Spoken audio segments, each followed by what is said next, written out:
Chers amis, l'autre fois, nous avons parlé des 5 éléments de notre personne, appelés les 5 skandhas, représentés par une orange à 5 sections. Bien sûr que la première section de l'orange représente notre corps physique. Rupa, c'est la forme.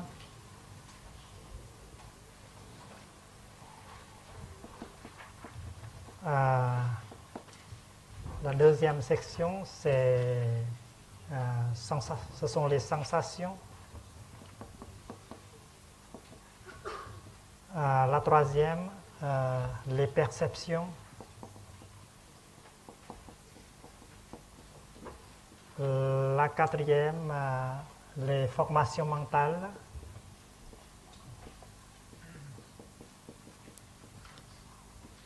Au nom de 49, et ici ça fait 50, et ici ça fait 51. Et aussi notre dernière section représente la conscience, connaissance.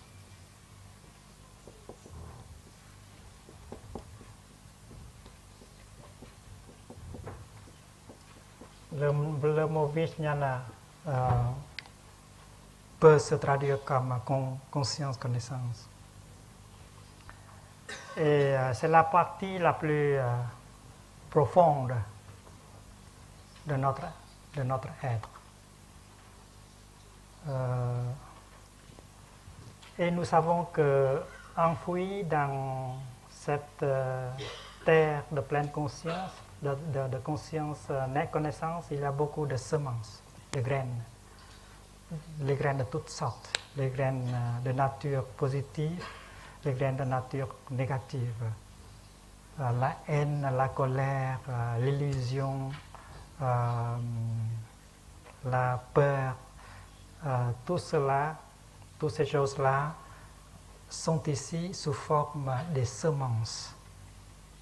Et chaque fois que nous touchons ces semences, ils se manifestent au niveau des formations mentales. La peur, la colère, l'amour, la compassion. Ce sont tous des formations mentales. Les 51 catégories de formations mentales sont présentes dans la profondeur de notre conscience, connaissance. Le Bouddha est là sous forme d'une semence. Et le Mara, Satan, est aussi là sous forme d'une semence. L'ange et la bête, tous sont là. Il y a une coexistence.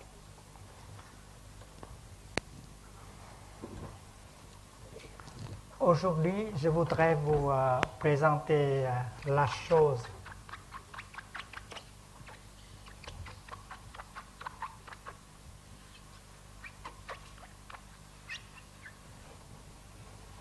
un peu différemment. Je vais prendre la 4e et la 5e section de l'orange et forme un autre cercle. On divise cela en 2 parties. Cette partie qui est au-dessus, on peut l'appeler le mental. Le mental. Mind consciousness. Et c'est le stage, la plateforme où se déroulent les formations mentales quand elles sont manifestées. Par exemple, quand vous êtes en colère, alors votre mental est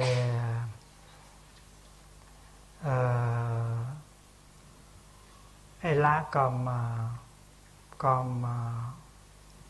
une place pour recevoir la manifestation de la colère, qui est là en forme d'énergie.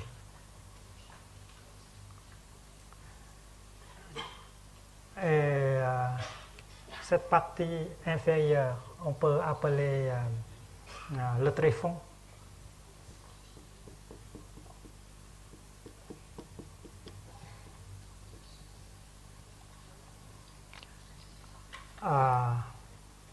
C'est la conscience-connaissance, c'est la conscience de connaissance de base appelée Alaya Vijnana. C'est le dépôt de toutes sortes de semences. Store consciousness, le dépôt, conscience, connaissance du dépôt. Ici, on utilise le mot tréfonds. Vous avez des semences de nature merveilleuse, positive en vous, qui sont enfouies ici. Vous êtes capable de la joie, du bonheur, de la tolérance, de la compassion. Mais peut-être à cause du fait que les semences de ces bonnes choses-là sont enfouies un peu trop profondément dans la terre, dans le sol de cette pleine de cette conscience-connaissance. C'est pourquoi il faut faire en sorte qu'elle puisse toucher et arroser. Alors quand vous êtes là pour écouter du Dharma, le Dharma se sert comme une pluie. Et si vous êtes vraiment ouverte, vous n'utilisez pas votre intellect. Vous laissez la pluie du Dharma tomber directement sur votre zone de conscience, connaissance, alors vous aurez une chance. Comme vous n'utilisez pas votre intellect, la pluie du Dharma puisse contacter directement le niveau le plus profond de votre conscience, connaissance. Si vous utilisez votre intellect, c'est comme utiliser une feuille de nylon pour pouvoir recevoir de l'eau.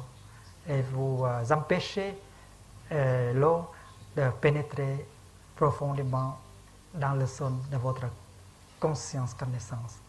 Donc, ce sera plus souhaitable que dans un Dhamma Talk, dans une conférence sur le Dharma, vous laissez votre intellect en vacances. Ouvrez-vous. Laissez la pluie du Dharma pénétrer. Et puis vous aurez une chance que ces bonnes choses-là en vous, la compréhension, la vision profonde, la compassion, la tolérance, puissent être arrosées. Et une fois arrosées, elles se germent. Et se manifestent au niveau du mental. Quelquefois, c'est ton ami qui puisse faire cela. Si vous avez un bon maître, un bon enseignant du Dharma, cette personne-là peut vous voir clairement et peut reconnaître l'existence de ces semences précieuses en vous, et il ou elle connaît comment toucher ces semences pour pouvoir les stimuler et les faire grandir. Et si vous avez un ami, un frère ou une sœur dans le Dharma qui a eu des expériences de pratique, alors cette personne-là peut aussi vous aider. Elle regarde en vous, elle reconnaît des semences précieuses en vous et elle fait tout pour pouvoir les toucher. Et si vous êtes un bon psychothérapeute, alors il faut vraiment apprendre pour faire cela. C'est parce que le malade croit toujours qu'il n'y a pas de choses positives en lui. Alors, il existe des choses positives en lui. Et le thérapeute doit pouvoir montrer à son client que ces semences positives sont là, il suffit de les toucher, avoir confiance. Donc le thérapeute doit pratiquer par lui-même et après avoir pratiqué, il aura de l'expérience et il pourra aider les patients plus tard. Donc la conscience-connaissance du tréfonds,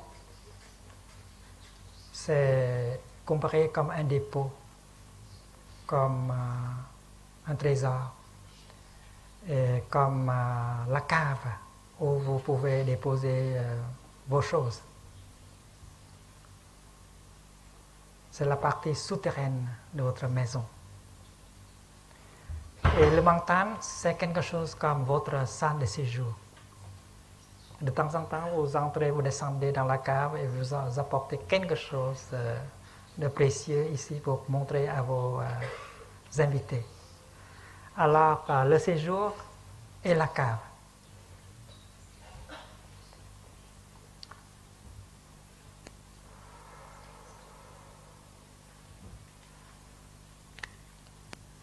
Si les semences de la peur, de l'angoisse, de la peine sont trop importantes, alors ils sont fortes. Ils veulent pousser le rideau, pousser la porte de la cave pour entrer et s'établir dans le séjour. C'est toujours comme ça. Quand vous avez beaucoup de souffrance, de peine, de peur, alors vous avez peur de votre sous-sol. Et vous souhaitez que la porte de votre sous-sol soit hermétiquement fermée pour que ces choses-là, ces monstres-là ne puissent pas émerger. C'est parce que chaque fois que cela s'émerge, vient à la surface, vous souffrez. Donc vous faites tout pour que la souffrance ne puisse pas remonter à la surface. C'est la pratique de beaucoup d'entre nous. Et la politique, c'est de laisser le séjour toujours occupé par quelque chose d'autre. Vous savez très bien que si le séjour est occupé, alors les choses dessous n'ont pas une chance de monter. Donc, dans la vie quotidienne, vous souhaitez avoir beaucoup de temps de loisirs. Vous dites toujours que vous n'avez pas assez de temps pour vivre, de temps à vous, mais chaque fois que vous avez du temps, vous avez peur. Vous ne savez quoi faire. C'est parce que si vous demeurez comme ça, alors ces monstres qui est au fond, ils puissent venir. Donc, vous avez peur. Vous devez vous rendre occupé. Peut-être vous allumez votre télévision pour inviter les programmes de télévision de s'installer ici dans le séjour. Souvenez-vous, il y a des journées où la télévision est très bête. Il n'y a pas de programme intéressant du tout. Mais vous devez accepter à regarder des programmes très médiocres. Et pourquoi vous n'avez pas le courage d'éteindre la télé? C'est parce que vous avez peur. avouez-vous que vous avez peur. Le programme n'est pas bon du tout, trop bruyante, trop bête. Et ça vous irrite quelquefois. Ça donne beaucoup de toxines. Et même si vous savez que le programme, ça vous donne des toxines, vous n'avez pas de courage à vous lever pour éteindre la télé. C'est parce que vous avez peur que ces monstres-là, dans les profondeurs, vont venir à la surface. Donc, si vous n'utilisez pas la télé, alors vous avez votre journal, votre magazine, votre téléphone. Alors vous composez un numéro et vous parlez n'importe à qui, pourvu que vous n'avez pas à retourner à vous-même. Vous avez peur de vous-même. C'est le drame de notre siècle. Nous sommes faits par les éléments qui s'appellent skandhas. Forme, sensation, perception, formation mentale et conscience-connaissance. Et le territoire est vaste, extrêmement vaste. Nous sommes des rois ou des reines qui règnent sur notre territoire des 5 éléments. Et ce territoire est extrêmement vaste. Et nous ne sommes pas des rois très responsables. Nous avons laissé des conflits, des désordres, des choses comme ça s'accumuler dans notre territoire. Il y a beaucoup de conflits en nous. Il y a beaucoup de choses qui sont brisées en nous. Nous ne sommes pas là pour nous-mêmes, pour réarranger les choses, pour restituer les choses. Nous avons peur du chaos que nous avons créé en nous-mêmes et nous cherchons à nous fuir. Et le marché nous offre beaucoup de choses pour pouvoir nous échapper. La télévision, le téléphone, les journaux, les magazines, le cinéma, les conversations, les automobiles. Quelquefois, vous n'êtes pas bien dans votre peau. Vous descendez, vous prenez votre auto pour aller où vous ne savez pas, mais vous avez le besoin d'aller quelque part pour vous fuir. Et c'est la pratique adoptée par beaucoup de nous dans cette société moderne.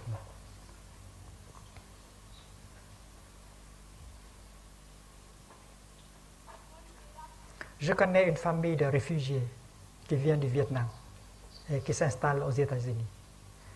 Et ils étaient très pauvres. Et ils ont loué un appartement assez étroit dans une ville aux États-Unis. Et un jour, visitant le Chinatown, ils ont vu un petit statue de Bouddha. C'est une famille bouddhiste. Quand ils voient le Bouddha, alors ils aiment ça, ils veulent acheter la statue pour ramener chez eux. Et quand le Bouddha est là, ils cherchent un endroit pour pouvoir mettre le Bouddha dessus. Mais la maison est trop petite. Alors il y a la télévision qui est un peu propre au-dessus. Donc ils ont posé le petit Bouddha sur la télévision. Pauvre Bouddha.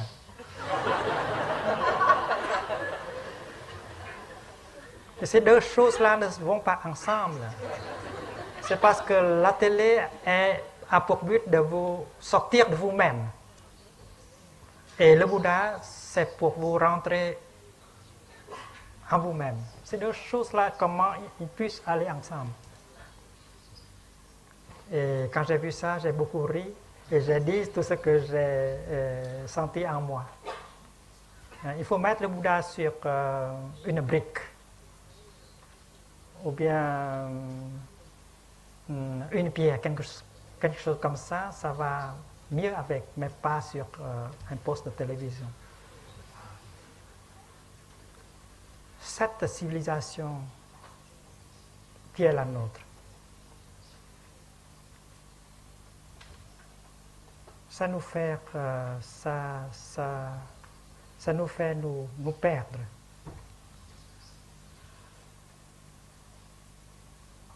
On a peur de soi-même, on a peur de rentrer chez soi pour pouvoir regarder.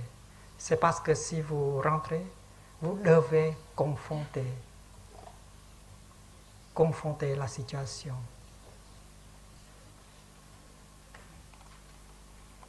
En vous. Il y a au fond de votre être beaucoup de conflits, beaucoup de douleurs.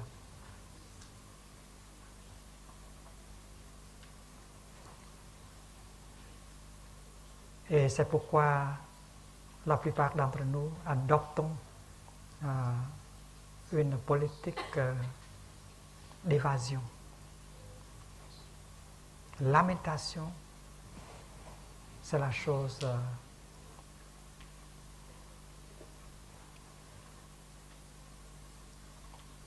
c'est le contraire. Lamentation, c'est un effort de revenir à chez soi afin de pouvoir réarranger les choses. Il faut rentrer. Mais si vous avez peur, alors il faut vous équiper de quelque chose pour pouvoir rentrer en force, avec de la confiance. Et cette énergie dont vous avez besoin pour rentrer,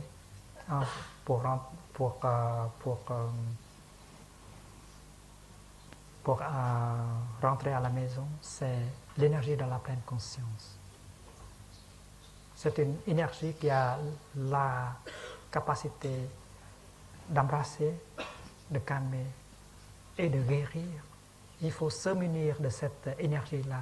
C'est pourquoi vous êtes priés de pratiquer la méditation marchée, la méditation assise, le travail dans la pleine conscience, la respiration consciente. Tout ça nous aide à générer cette énergie salvatrice et guérissante, appelée pleine conscience. Si vous n'écoutez seulement que la doctrine du bouddhisme, cela n'est pas assez. Cela ne suffit pas. L'enseignement du Bouddha, c'est pourquoi faire? C'est pour vous aider à pratiquer. Les idées ne peuvent pas voyager très loin. C'est la pratique qui nous ramène à la transformation et la guérison. Donc, apprenez à marcher, apprenez à respirer, apprenez à manger dans la pleine conscience. Et vous cultivez cette stabilité, cette force qui puisse vous aider à revenir en vous, à réarranger des choses. Soyons un roi, une reine responsable. Nous devons rentrer à notre empire pour résoudre les problèmes qui sont là. Il y a de la guerre dedans. Il y a du désordre dedans. Il y a des ténèbres.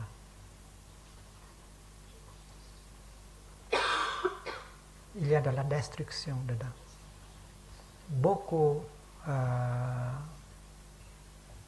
de blessures, beaucoup de plaies dedans.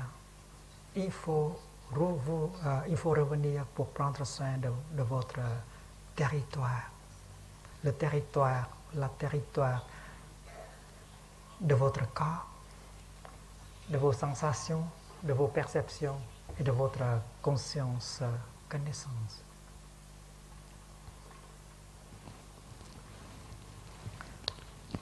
Quand un bloc de souffrance est trop importante, elle s'efforce toujours à émerger, à regagner la surface.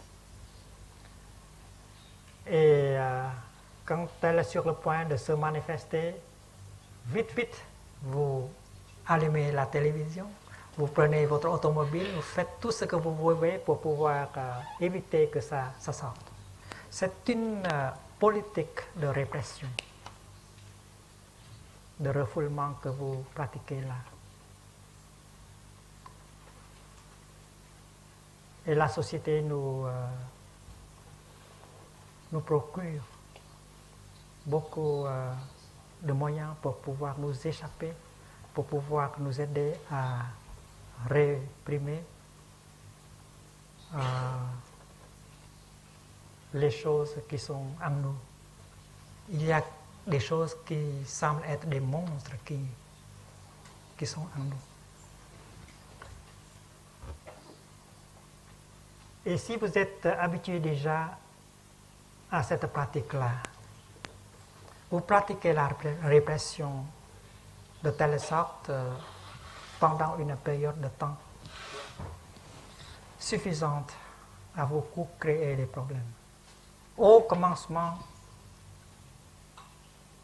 vous vous sentez bien, vos peines, votre souffrance, il semble qu'ils sont consentis à dormir profondément en vous, et vous pouvez être avec autre chose. Il semble que votre politique de répression, ça va bien, mais quelques ans plus tard, il y a des symptômes de mal-être, de malaise, qui vont se manifester dans votre corps même et dans votre esprit. Il y a des symptômes qui semblent être purement physiques, mais ce sont des manifestations du mal-être de votre conscience-connaissance. Il y a des maux de tête qui n'ont pas de cause physique. Il y a des douleurs dans le corps qui n'ont pas de cause physique du tout. Et il faut en chercher dans le domaine de la conscience-connaissance. Il y a des docteurs qui ne puissent pas vous indiquer pourquoi vous avez cette sorte de mal dans votre corps. Alors la cause en est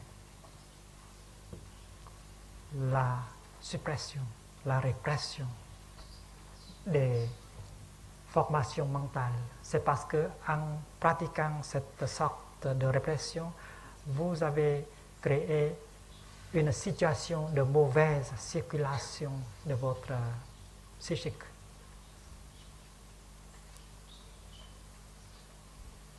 Les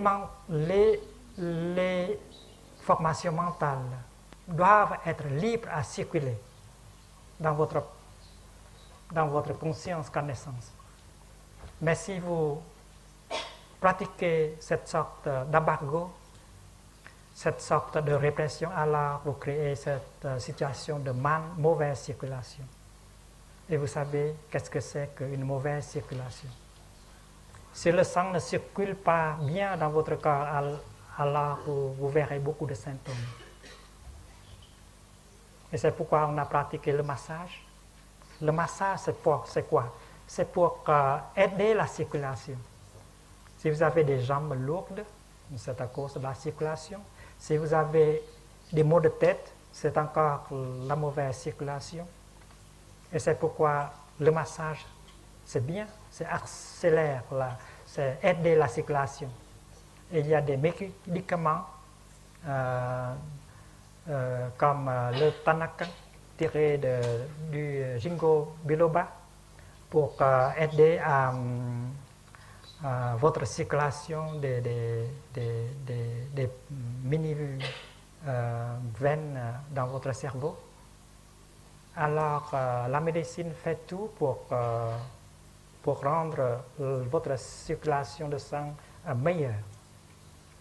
Donc, si vous avez une bonne circulation de sang dans votre corps, alors vous n'aurez plus de problèmes concernant votre santé. Et c'est la même chose avec votre psychique. Si vous bloquez la circulation, alors dans quelques mois, dans quelques ans, vous sentirez des symptômes de maladie mentale, une dépression, le stress, l'anxiété, des choses comme ça. Et ça se voit très facilement. Vous regardez quelqu'un et vous pouvez reconnaître ces symptômes du malaise psychique. Et si vous laissez comme ça pour longtemps, ce sera pas bien du tout. Et pendant que vous pratiquez cette politique de répression, vous invitez des choses à occuper votre séjour, comme un programme de télévision, une séance de conversation, un article de journal, par exemple. Et vous vous sentez bien, c'est à cause du fait que vous êtes avec ça et vous n'avez pas à confondre ceci. Mais en consommant ces choses-ci, vous continuez à absorber des toxines.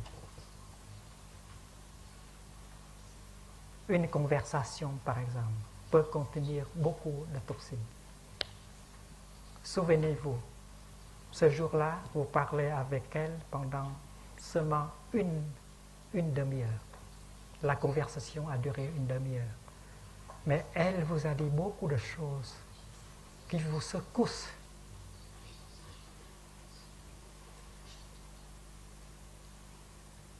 Il y a beaucoup de toxines dans sa conversation.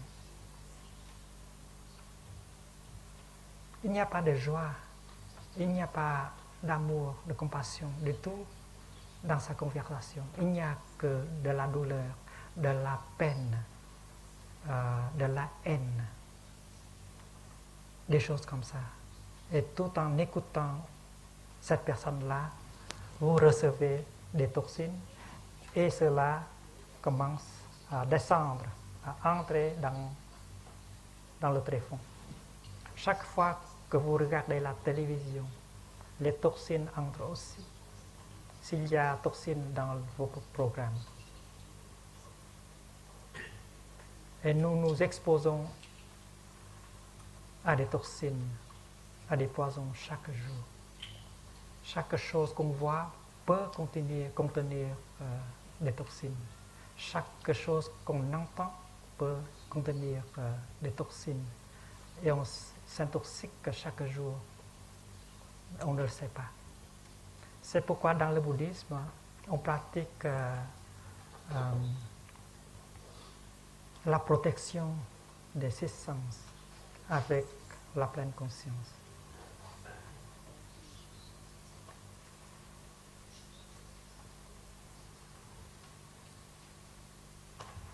Quand vous voyez quelque chose, quand vous regardez quelque chose, soyez bien sûr que l'image que vous regardez ne vous transmet pas de toxines comme la peur, comme le désir, comme la jalousie, comme la haine. Quand vous entendez quelque chose, soyez certain que ce que vous entendez ne contient pas de toxines comme la haine, la peur, la discrimination. Sinon, ces choses-là continuent à entrer dans la profondeur de votre conscience, connaissance. Et ça va aggraver les blocs de souffrance, de peine, de peur qui sont déjà en vous. Alors, quand vous pratiquez l'occupation de votre centre de séjour, vous pratiquez en même temps sans le savoir. La pratique du développement des blocs de souffrance, de peur, de haine en vous. Donc, il faut faire très attention. Il faut avoir de la pleine conscience pour pouvoir distinguer ce qui est toxique et ce qui n'est pas toxique. Et c'est l'objet de la cinquième entraînement de pleine conscience que vous avez reçu ce matin. Les 5 préceptes merveilleux. La cinquième est à propos de la consommation réfléchie. Quand vous mangez, servez-vous de votre pleine conscience pour voir si ce que vous mangez est toxique ou non. C'est bien pour votre corps et esprit ou non. Quand vous buvez, la même chose. Quand vous fumez, le Bouddha a parlé tant de fois sur la nourriture, sur la nutrition, sur les aliments. Son enseignement sur la nourriture est très important. Ahara.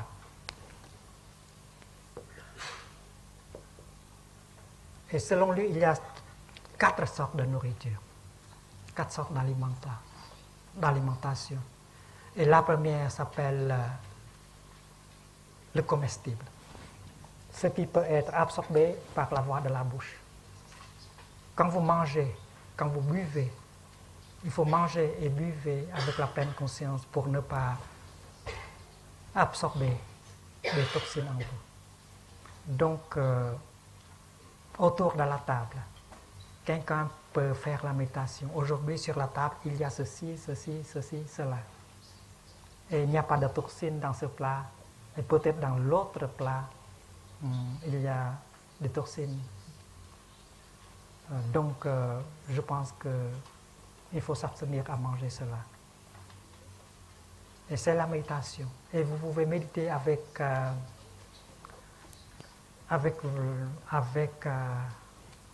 votre voix. Il faut regarder. Il faut reconnaître les choses qui sont là avec leur propre nature et valeur. Mangez et buvez en pleine conscience. Mangez en telle sorte que vous puissiez entretenir votre compassion, votre bien-être. Sinon, vous détruisez votre corps et vous détruisez votre compassion. Manger, c'est la pratique. Le Bouddha a utilisé cette image très déchirante, très tragique pour nous réveiller en ce qui concerne la consommation des choses comestibles. Un jeune couple qui traverse le désert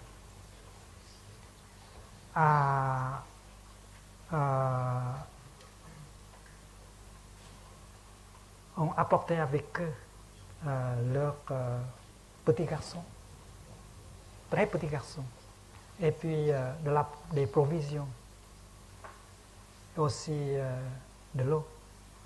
Ils doivent traverser le désert pour aller dans un autre pays. Mais ils ont mal calculé. Aux 2 tiers de leur traversée, il n'y a pas assez de vivres. Alors, ils savaient que tous les 3, ils vont périr dans le désert. Soudain, une idée parvient.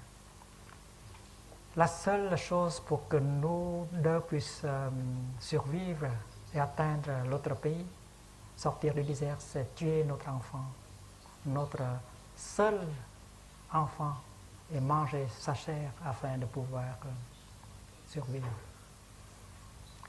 Et avec cette idée-là, le jeune couple a tué l'enfant.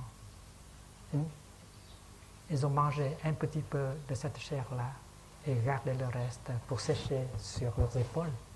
Et chaque jour, ils en mangent un morceau. Et finalement, ils sont sortis du désert vivants. Après avoir conté l'histoire, le Bouddha tourne à ses moines, ses nonnes, et leur demandé, mes amis, est-ce que vous pensez que le couple se réjouir de la chair de leurs enfants? Non, bien sûr.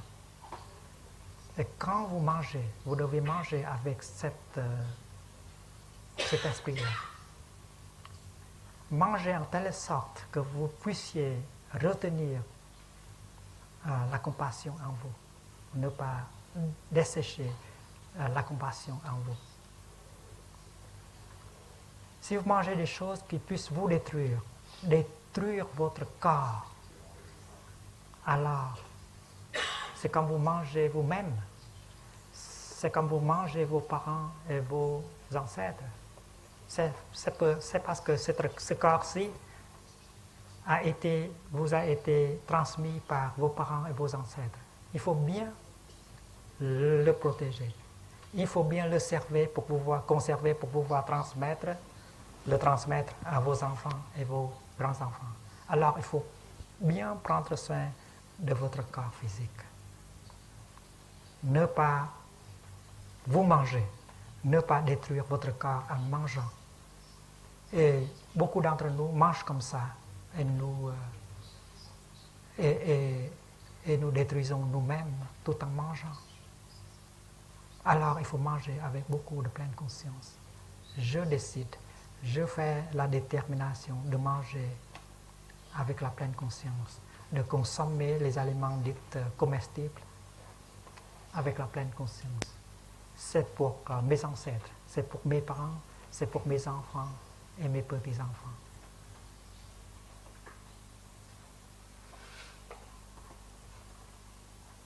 Dans les pays occidentaux, les jeunes ont l'habitude de dire ceci quand ils ont déjà 18 ou 20 ans.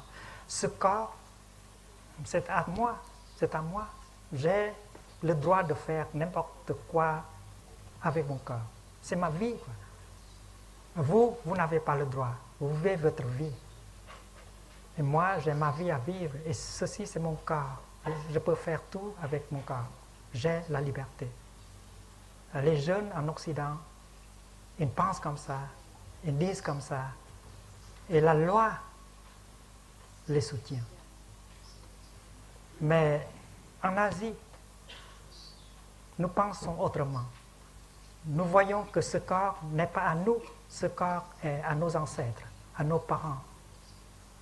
Ça appartient à nos ancêtres, à nos parents, et nous n'avons pas le droit de détruire ce corps avec les drogues, avec l'alcool, avec les toxines. Je n'ai pas le droit de me tuer, me tirer un coup dans le cœur. Donc, commettre le suicide, c'est défendu à cause du fait que vous n'avez pas le droit sur votre corps. Votre corps est en même temps le corps de vos parents, de vos ancêtres. Il faut bien s'occuper de votre corps. Et votre corps est aussi, il appartient à vos enfants, à vos grands-enfants. Donc, entretenez votre corps avec la pleine conscience et votre pratique. Donc, je pense que les législateurs des pays occidentaux vont réfléchir et changer cette loi-là. Nous n'avons pas de souveraineté absolue sur notre corps. C'est parce que notre corps appartient à nos ancêtres, à notre patrie, à notre peuple, à la génération future. Alors, c'est votre devoir de garder votre corps bien en forme, bien en santé. C'est votre devoir pour votre peuple, pour votre patrie, pour vos ancêtres. C'est la vision de nos ancêtres spirituels. Ils voyaient les choses comme cela. Et puis, nous détruisons notre corps et nous détruisons aussi notre âme, notre esprit. C'est parce que nous consommons des autres choses.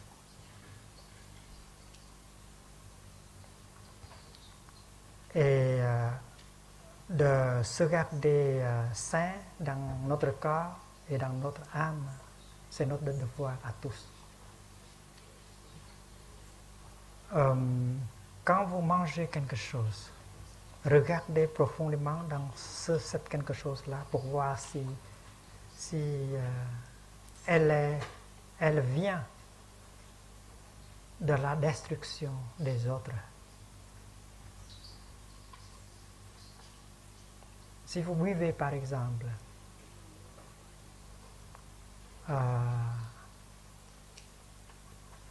du whisky, si regardez profondément dans le whisky, comment le whisky est là, d'où vient le whisky. Quand vous mangez un morceau de bœuf, regardez profondément dans le morceau de bœuf. Comment on a élevé la bétail, comment on a traité l'environnement. C'est parce que pour fabriquer un morceau de viande, il faut beaucoup de céréales, de graines. Il y a des millions de personnes dans le monde qui meurent à cause du fait qu'ils n'ont pas de graines à manger. Et dans beaucoup de pays, on utilise la graine pour pouvoir nourrir les animaux. Un morceau de bœuf, ça veut dire beaucoup de paniers de graines. Et un petit peu de whisky, ça fait aussi avec des céréales. Un chercheur en France, dont le nom m'échappe pour le moment, il a dit que si les pays développés consomment moins de la viande, consomment moins de l'alcool, s'ils peuvent réduire la consommation de l'alcool et de la viande à 50%, le visage de la Terre sera déjà transformé. Il y a 40 000 personnes, 40 000 enfants qui meurent chaque jour à cause du manque de nourriture, de la malnutrition. 40 000 et chaque jour. C'est l'UNESCO qui nous dit. Et si nous consommons comme ça, sans être conscients, alors nous mangeons la chair de notre propre enfant, de nos ancêtres. Ces petits-là qui meurent chaque jour, qui sont-ils? Ils sont vos petits frères, vos petites sœurs, vos enfants. Et si vous mangez comme ça, sans cette conscience, pleine conscience, alors vous mangez la chair de vos enfants. C'est pourquoi le Bouddha a utilisé cette image terrible pour nous éveiller. Alors, manger avec la pleine conscience, c'est notre pratique. Cela, c'est ce qu'il a dit en ce qui concerne la première catégorie d'alimentation, c'est les choses comestibles. La deuxième source de nourriture, c'est les sensations, le contact des sens. Nous mangeons avec les yeux, avec les oreilles, avec le nez, avec la langue, avec le toucher, avec le corps. Et nous mangeons avec le mental. Il y a 6 sens en tout. La vue, l'odorat, l'ouïe, le goûter, le toucher, et puis la pensée. La pensée. Sắc thanh hương vị xúc pháp, nhãn nhĩ tỷ tiệt thân ý. Et cela font 6 sortes de conscience-connaissance. Il y a une conscience-connaissance appelée la vue. La vue, conscience-connaissance de l'œil. Il y a une conscience-connaissance appelée l'odorat, conscience-connaissance de nez. 1, 2, 3, 4, 5, et ceci, c'est le 6e.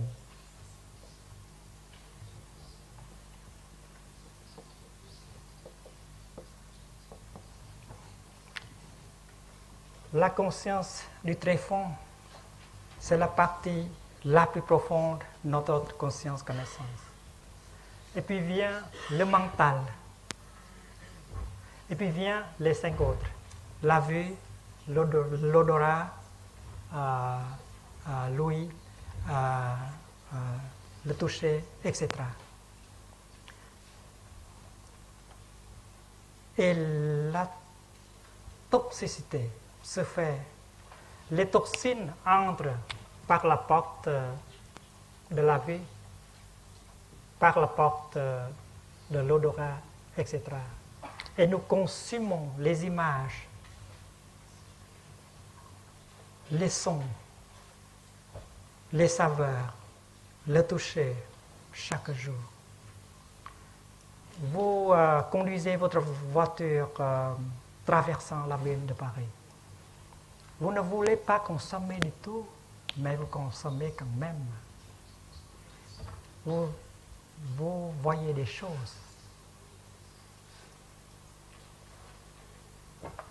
Il y a des images qui frappent à vos yeux. Ils veulent que ces images-là fassent une impression profonde en vous.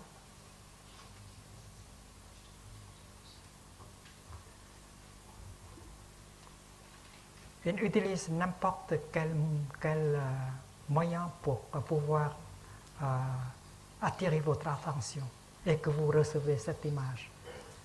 Et ensuite, vous devez acheter.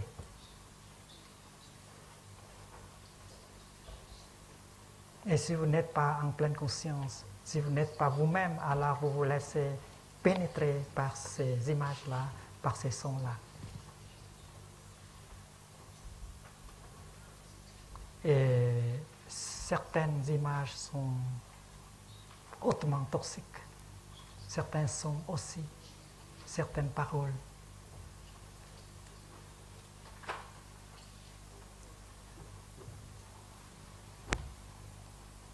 Il y a des parfums qui portent des noms étranges.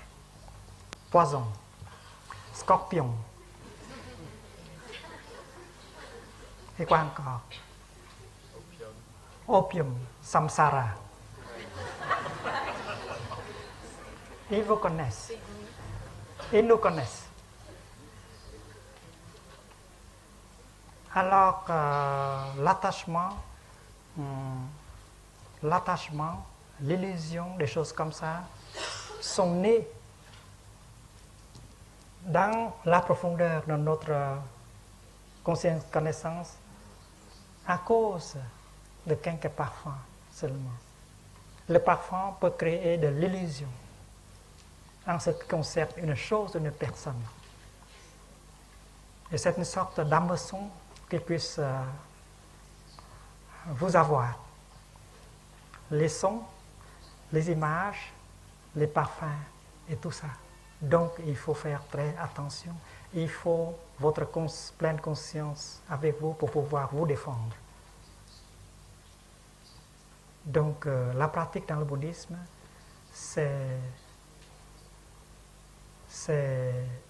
de vivre votre journée avec la pleine conscience pour ne pas ingérer en tout le temps des toxines qui vous ont offert de présenter chaque minute. Vous voulez vous désintoxiquer? Oui. Mais vous devez faire la même chose, la pratique de